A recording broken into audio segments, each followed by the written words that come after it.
James O'Keefe, how did you get started with Project Veritas? I got started at Rutgers University in college. I was surrounded by political correctness and people trying to shut others down, and it outraged me. It was very upsetting, and it angered me that there was a lack of freedom of thought and freedom of expression on a college campus. Now, this was 10 years ago. Things have gotten much worse. But I just got off the Alinsky panel here and saw Alinsky talked about this sort of contempt and the anger of injustice, and that's sort of what got me started at Rutgers University. Was there a specific incident that sparked you getting started? At Rutgers, they had these things called the grease trucks, they sold sandwiches, and some of the sandwiches had offensive names on them. One of them was actually called the Fat Bitch, right? And they put duct tape over the names, censoring the names of these sandwiches, and there was this whole outcry. So in response to that, we tried to ban Lucky Charms, the breakfast cereal, on the grounds it's racist against Irish people. Of course, it was just a joke, it was satire, but the university officials took us seriously. And then we secretly recorded the encounter, and the video sort of went viral on campus. This was in 2005.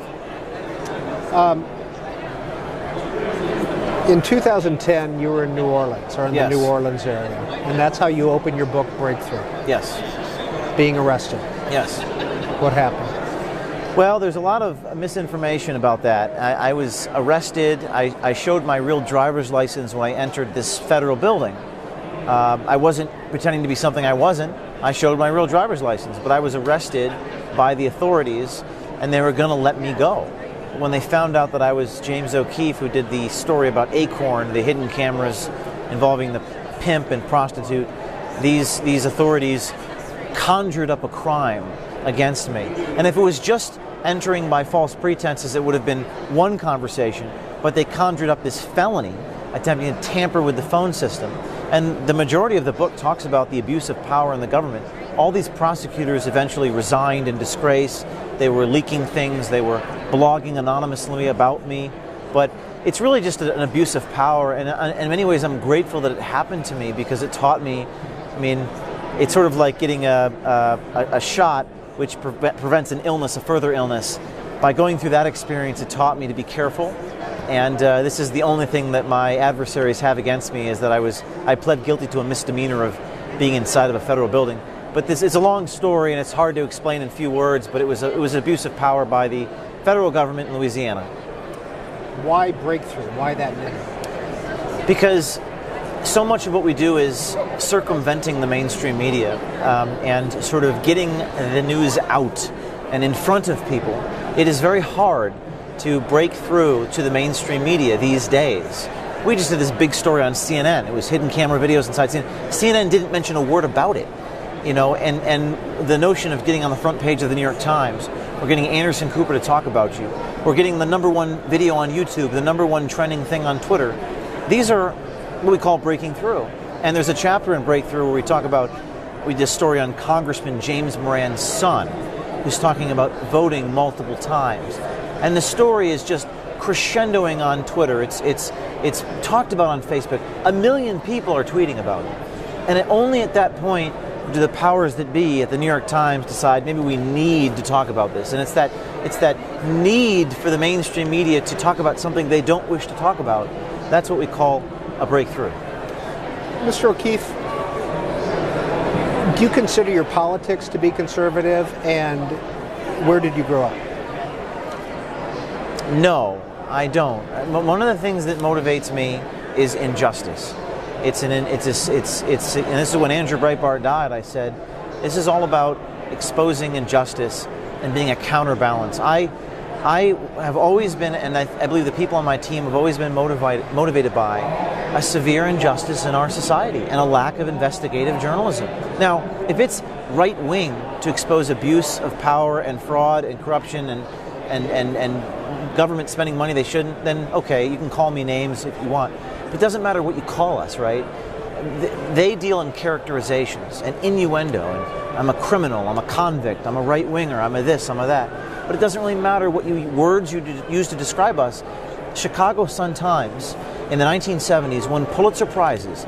They won Pulitzer Prizes for going with a hidden camera into a voting booth and exposing the ease in which people can commit voter fraud. We've done that dozens of times. And we've resigned to the fact that we're never going to win awards. But we're just resurrecting a type of journalism that was done 40, 50 years ago. The difference is the proliferation of technology, the means of distribution, allows us to get the message to millions of people. I wouldn't characterize myself as right-wing. I think we're trying not to conserve things. We're trying to revolutionize information and give people reality. I can't change the nature of reality. I can't alter what I'm filming. I don't deal in characterizations or descriptions. I deal in exposing the world as it is. You have been accused of selective editing. Yeah, but and if you actually look at the specific criticisms, nothing is significant. Katie Couric actually did deceptively edit her documentary. She's been sued for defamation. The Washington Post just retracted a headline about me. I've never had to make such a retraction. These are all obfuscation and ad hominem. There's nothing else for them to say. They've actually released the raw. But in I have gotten mainstream media to print hundreds of corrections about me. Okay, I've never in my career made a mistake that rises to the level that they've made mistakes. And by the way, mainstream media uses anonymous sources. I don't have a problem with using anonymous sources, but you can't only use anonymous sources to make your point. You have to use them sparingly, and you have to be credible. And a lot of these, I use the example of Paul Farhi at the Washington Post, who literally had to retract his headline about me 3 weeks ago. His headline was, James O'Keefe selectively edited this out. In fact, I did not selectively edit out the fact in question that John Bonifield, the CNN producer, was from Atlanta. He retracted that. Why isn't everyone saying Paul Farhi selectively edits? He actually did retract his article.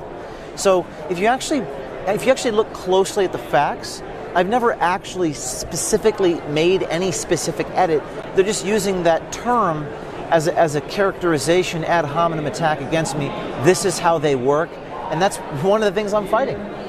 Mr. O'Keefe, you mentioned Saul Alinsky. Were his tactics, did they work? They were enormously effective. So, I just moderated a panel here at this FreedomFest between David Alinsky, who is the son of Saul Alinsky, and Dinesh D'Souza. Saul Alinsky appealed to people's self-interest. He was antagonistic. He didn't appeal to people's sense of virtue. He didn't appeal to the Christian ethic. He appealed to self-interest. Why? How are we going to give power to these people? And in many of the things he wrote in Rules for Radicals were about taking power away from the haves and giving them to the have-nots. I view our mission as very similar insofar as the mainstream media does not give you information. George Stephanopoulos says that voter fraud does not exist. It's not even possible to commit voter fraud. So our mission is to sort of say, well, this is possible and it's true. And in many ways I have to mobilize power to the citizens to get the information out. So I think Saul Alinsky was enormously effective. I think he was appealing to sort of an antagonistic sort of, what's in your self-interest, pitting groups against one another. You can say that that's left or right. I don't think it's left or right. I don't think it's dogmatic.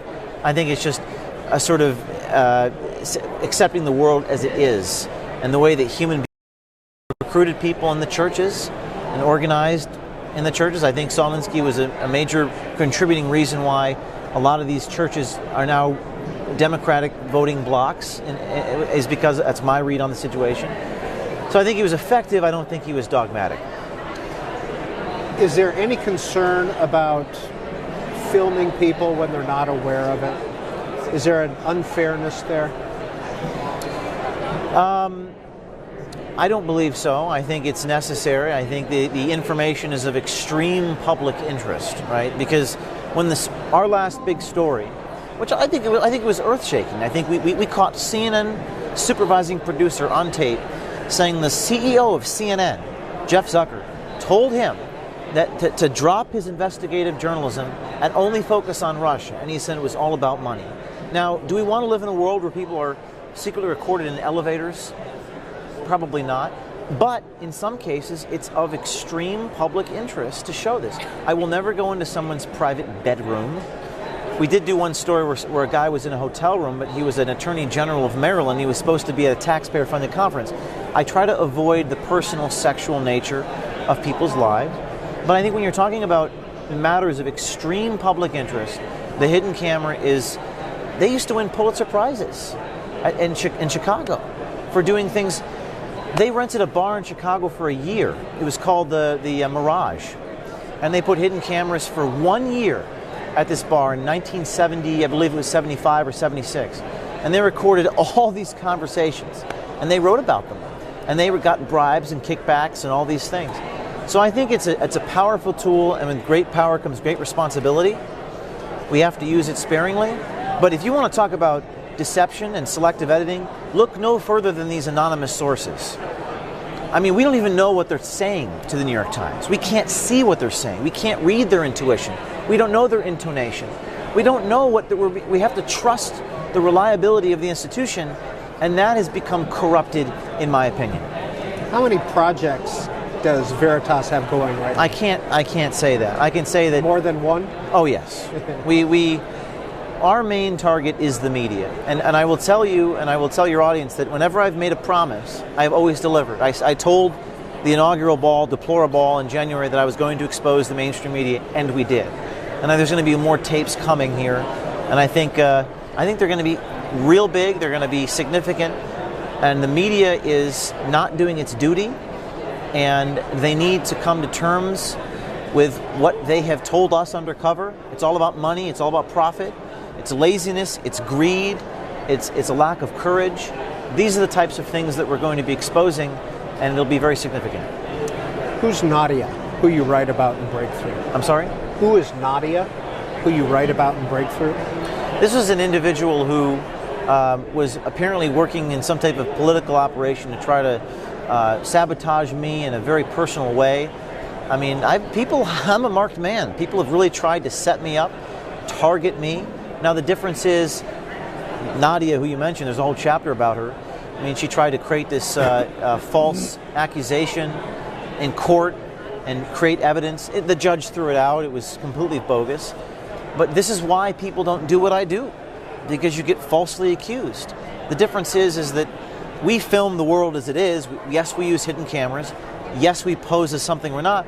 But we don't manufacture. We don't create false evidence. I wish that Nadia filmed what happened that night, because it would show that nothing happened. But that's not how these people work. They're very Machiavellian. And Andrew Breitbart, my mentor, told me that they have an interest in not humanizing me. They don't want to have this conversation that we're having right now, because to do so would be to humanize me. It would to show that, yes, I'm passionate and I care about justice and there's some things. They don't want to do that. They want to make me seem like a criminal, like an evil person. And these are some of the battles I've learned in my life. Being arrested, I've been targeted, I've had death threats. And I think it's a deterrent to other people. And if nothing else, when I go to conferences like this and speak to people, it's to try to give them some hope and to say, listen, let's join together and let's Veritas is about bringing more journalists on board. They can't shut me down. They won't shut us down. And that's sort of the message of Breakthrough. How is Veritas funded? We're a nonprofit, so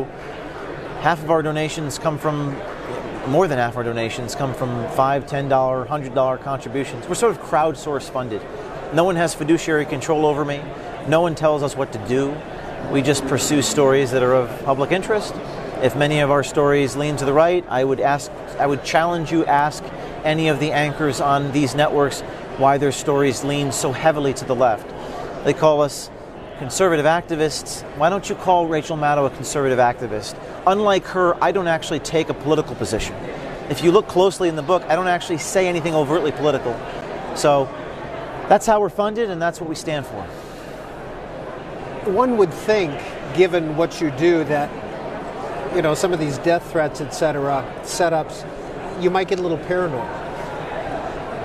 Well, there's no need. I mean, paranoid. Just kind of keep an eye on your shoulder. Well, I used to be pretty glib about it, and I truly don't. I didn't get into this worrying about safety. I think anytime you do this type of work, if safety is your number one concern, then you need a different occupation. But I think we've taken certain precautions, and I can't get into what those precautions are, but they're significant and they're serious. and we take it very seriously, because there are some people out there who want to shut me down, shut us down, and they don't like what we're exposing. And it's that simple. And I take it very seriously. I just can't tell you what we're doing as a precaution. Mr. O'Keefe, you have another book coming out. Yes, I can't get into the details because the publisher doesn't want me to yet, but it'll be probably the end of this year, and there's some extraordinary information in it about the things that we have coming out next. Probably after Labor Day is our next big bombshell on the mainstream media. We have the tapes already. We're getting more. The tapes are secured, and you'll see those come out. And the thing about this book next is, one of the things it talks about is our series is called American Pravda. The video series we're doing, American Pravda. It talks about all these networks that we had embargoed the material on these stories. They spiked the story. Spiked means canceled at the last minute, because they were afraid of retaliation by the government. So these mainstream media networks are afraid to report truisms for fear of the FCC revoking their license. So this next book sort of tells this amazing story. My meetings with Donald Trump and these types of interactions I've had, and what it all means. So stay tuned for that. James O'Keefe is the author of this book, Breakthrough: Our Guerrilla War to Expose Fraud and Save Democracy. This is Book TV on C-SPAN 2 at FreedomFest in Las Vegas.